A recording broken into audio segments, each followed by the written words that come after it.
हाटिया बाजारिया हो तौ बर्तन जीनी मांजिऊ हो तौ बर्तन जीनी मांजिऊ हो।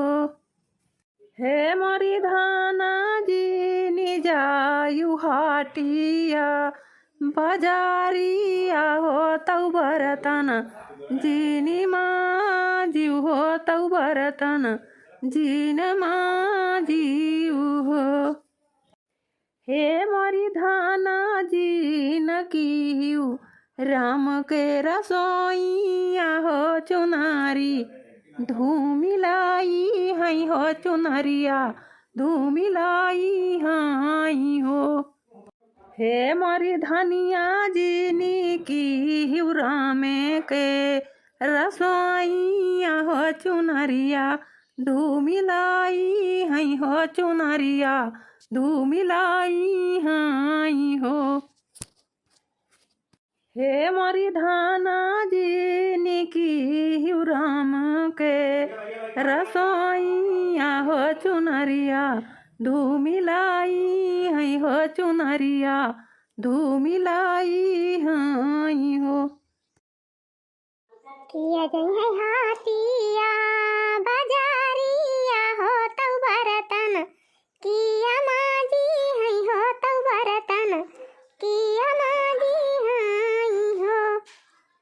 किया गई है हाटिया बाजारिया हो तौ बर्तन किया माजी हई हो तौ बर्तन किया माजी हई हो।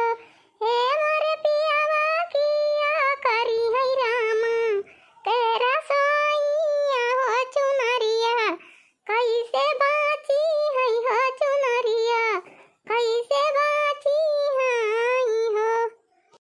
हे मोरे पियावा किया करी है राम तेरा सोइया हो चुनरिया कैसे बाची है हो चुनरिया कैसे बाची हई हो।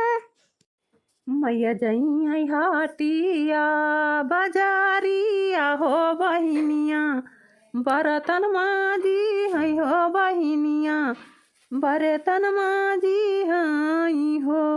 हे मोरी धाना भाभी करी है राम के रसोइया हो चुनरिया तोहरी बाची हई हो चुनरिया तोहरी बाची हई हो।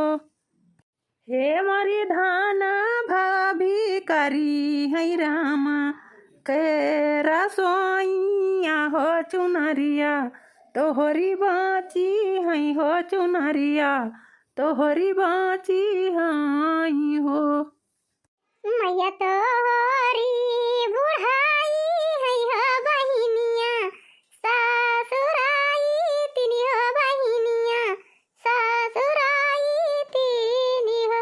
हे मोरे पियावा भाभी तौ हई पतियाई तिनी हो चुनरिया कैसे बाची हई हो चुनरिया कैसे बाची हई हो। हे मोरे पियावा भाभी तौ बाटिनी पतियाई तिनी हो चुनरिया कैसे बाची हई हो चुनरिया कैसे बाची हई हो। हे मोरी धाना माइया कैकीऊ तू ही सियावा हो बहिनी जई है सासुरे हो बहिनी जई है सासुरे न हो।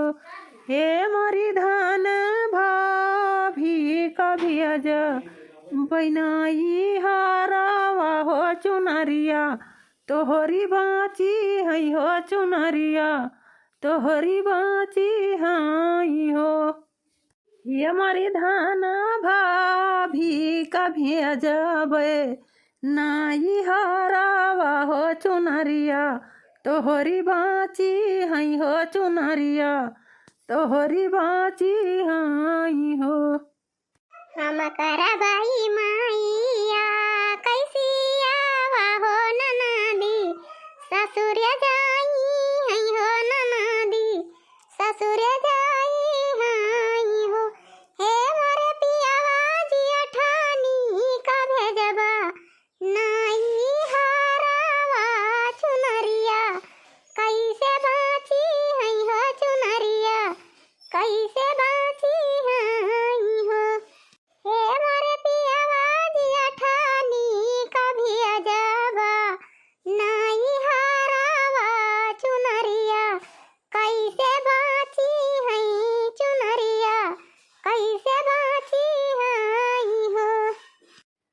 बजाबै हाटिया बजारिया हो तो बर्तन हम माजबै हो तो बर्तन हम माजबै हो।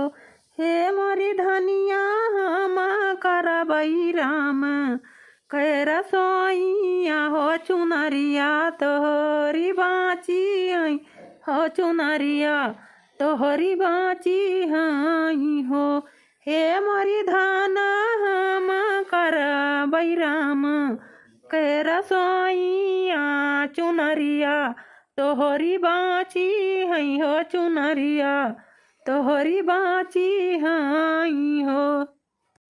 जय हो माता जी की, जय हो माता जी की, जय हो दुर्गा माई की, जय हो दुर्गा माई की। जय हो माता जी की, जय हो माता जी की, जय दुर्गा माई की, जय दुर्गा माई की। हाँ तो भैया और बहनी आज का वीडियो बस यहीं तक। अब मिला जाए कुछ देर बाद। हाँ तो भैया और बहनी और दीदी हमारे वीडियो का लाइक कर दिया जाए और चैनल का सब्सक्राइब कर लिया। और हाँ भैया बहनी दीदी बहन लाल घंटी का दाबी दाबी करिए कर दिया जाए। जय राम जी की, जय राम जी की।